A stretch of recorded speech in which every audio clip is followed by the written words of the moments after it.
I've wanted to talk about this for ages, and I'm not sure how many people are tuned into the whole MK Ultra thing. And I really recommend, if you don't know what it is, that you look it up. There are files that the CIA has actually released about MK Ultra and the things that they used to do. There's also the Soviet psychotronics, which was a similar kind of set of experiments in the Soviet Union. And although, so they do reveal information, but they don't tell you how far they've actually taken it. And that can be more easily understood by looking at certain behaviors of like celebrities and royals and, politicians, people that are in power, and kind of seeing weird sort of glitches and things that happen with them. And yeah, there's lots of different examples of the ways in which MK Ultra works, but it's essentially a trauma-based mind control system, which is essentially the main sort of facets of it are that they will take a person who is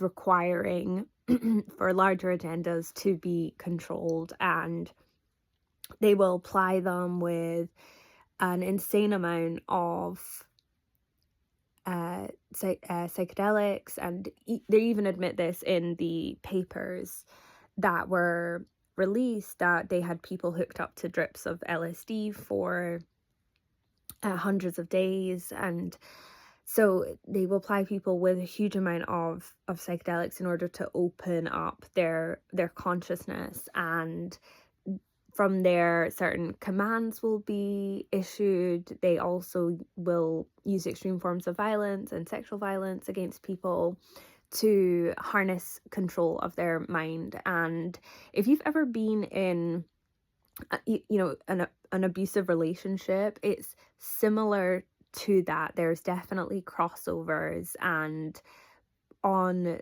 this can work on the micro scale at person to person, or a group of people to one person. This is where the term handlers comes from as well, in that you'll have people around these MK Ultra victims. You'll have people around them who know what trigger words to say, who know what techniques to use to keep them under that control.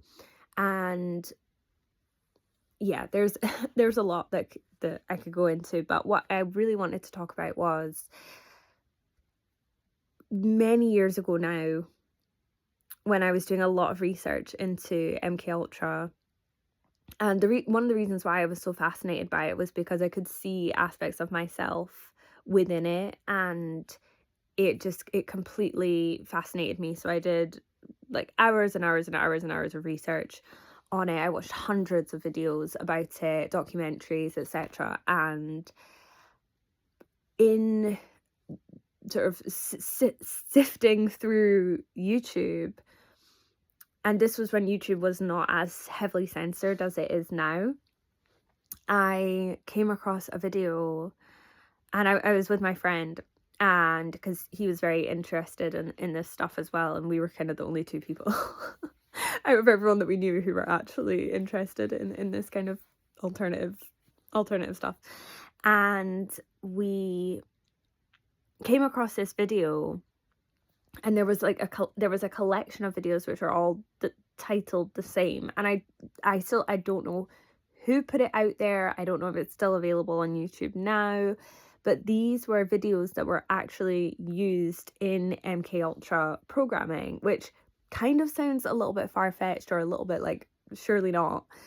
But we clicked on these videos, and they were hugely disturbing. I didn't watch the whole thing because I'm too sensitive for that kind of thing.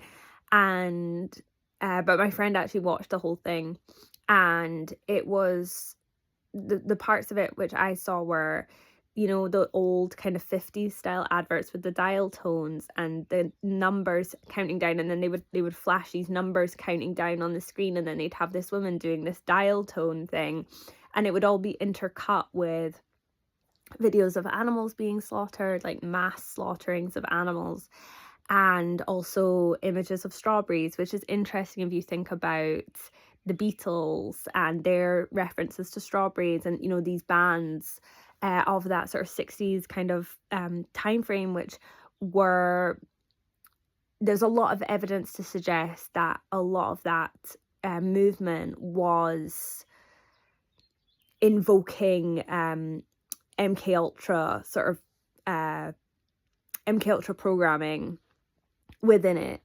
And so there was a lot of images of like red, like strawberries, and if you think about it, that sort of activates your kind of more primal kind of consciousness. So all of these images that were being shown were, to my understanding, were archetypal, and it's to activate certain parts of your consciousness and imprint certain parts of your consciousness with ideas or trigger words. And what was really interesting, and the reason why I want to share this, was toward the end of the video, it came up with a list of commands, and it was titled like commands, and then it came up with this list, and we paused it because we were like, right, we need to read, what are they saying? And one of the main commands was Israel is rising, which I think is really interesting if we look at what is happening today and the, you know, the establishment of the Third Temple, the ways in which Donald Trump has been such a heavy promoter of Israel, and the way that we can see that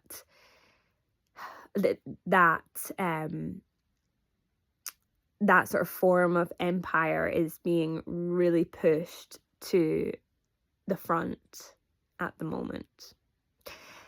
So that's what I wanted to share, and so curious if anyone else was scouring YouTube for that kind of stuff many years ago now. And yeah, highly recommend, if you don't know about MK Ultra, that you look it up and do some research on it, because it really is that it's so good to understand. It's horrific to understand because it's awful. It's like, you know, the most horrible torture that a human being can endure, or at least one of them. But it